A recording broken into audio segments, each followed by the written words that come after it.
Hi, my name is Travis Meyer. I'm speaker and founder of Traveling with Travis Ministries, and it is my honor to bring this video to you. It's going to be one of hopefully many more to come of ideas that God has given me for your ministry. Just a quick thing about my ministry. My ministry is a youth gold ministry. I deal with youth of all ages, from elementary age to college age. And today I want to present an idea that I have come up with to present a message of, are we valuable? Are we valuable in God? And how do we look at ourselves if we have value? How can we remind ourselves of having a value?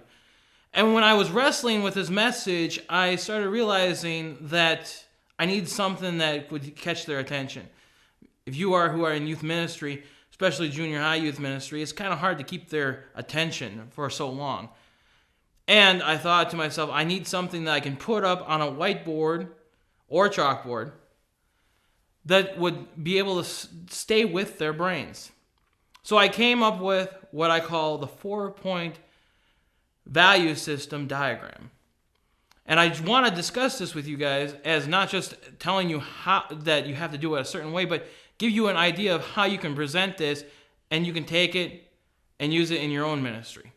So let's talk about the 4 points. These 4 points are stuff that we can easily see, that we can easily understand. They're derived from the Bible and the world around us. Let's talk about the first one.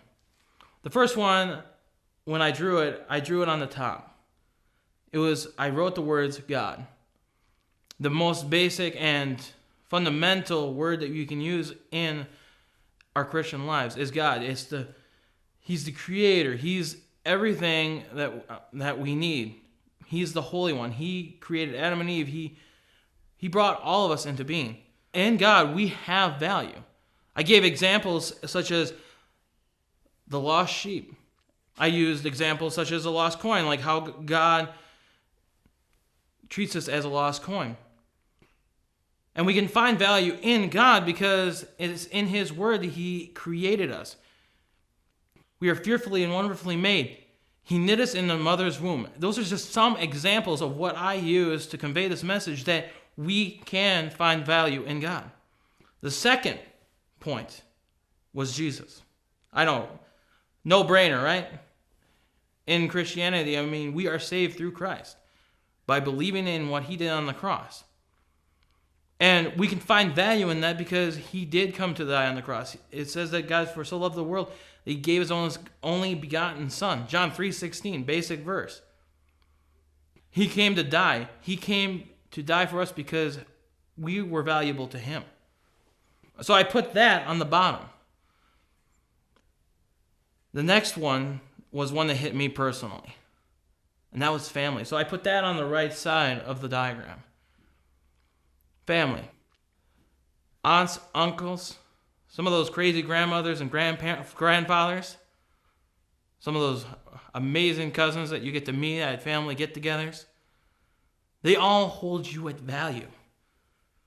I know without my family, I probably wouldn't feel that valued.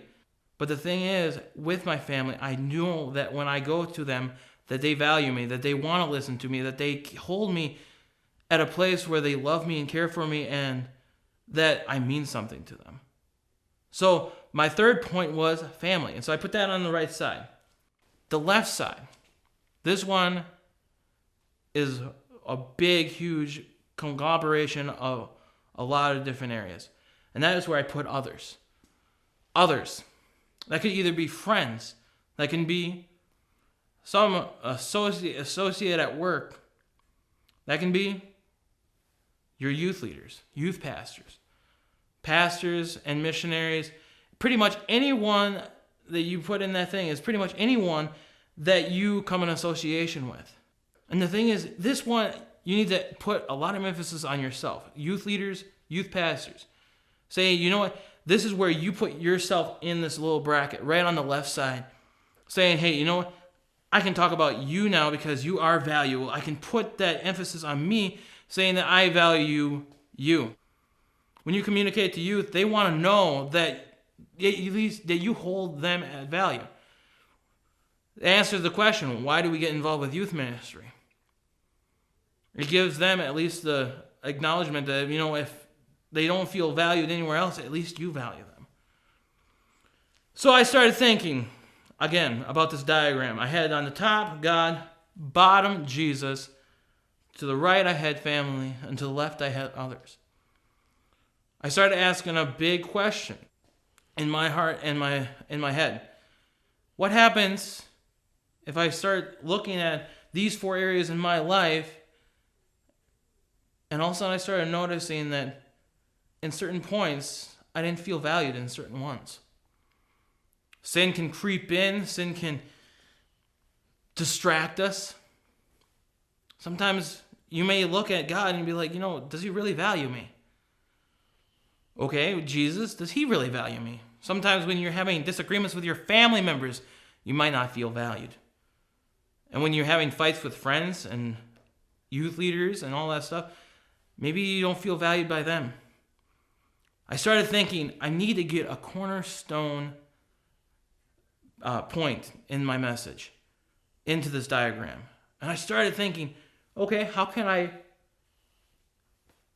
go around this and go about this? And I started looking at the 4 points, and I started using my imagination, and I came up with this. I started examining the differences and the similarities that these had. The first 2 that I looked at was God and Jesus. So from the top and the bottom, I started looking at that, and I realized that with that, the value that they hold on us and on the youth is an infinite. It's going to be always there. They're going to always value us. So I started sitting there, I'm like, it's going to be an infinite thing here. Let's connect the dots. Let's see the similarities. So it's infinite. So I connected a dot. So I looked at the family, and I looked at others, and I realized that it's more of a finite relationship here of value. It can go away. It can disappear. So I connected that dot. And the image that came before me was what I needed to put as my cornerstone. It became the cross. Everything, we can see, we can feel like we don't have value in these every once in a while, but at least we have something we can go to. When you use this diagram, I hope that you put the emphasis that without Jesus dying, we won't feel value. But this all is value. The price that has been paid shows us how much we are valued, that we have value, because he did die on that cross. And when I started looking at that, I'm like, this diagram was what I needed for my lesson. It made 4 areas where they can look at in their lives to show them that they have value. And it pointed them directly at the cross. One of my favorite verses in Hebrews, it talks about being in a race. And we always look towards the finish line, but the one phrase I like there is looking at the author and perfecter of our faith, and that is Jesus Christ. And with the cross, it shows me how valuable I am to him, and that he is willing to die. And I started having a little more fun with it, and I started realizing, okay, we have the cross, and then we have Jesus, so that we have Jesus. And when others and families are connected to God, we have an arrow giving us direction from Jesus to God. I developed this diagram to help communicate to the junior hires of Calvary Bible Church how valuable they are to me. And I told them from the bottom of my heart that the reason I developed this diagram for them was because they were valuable to me. I hope that this diagram helps you guys show to your youth how valuable they are to you.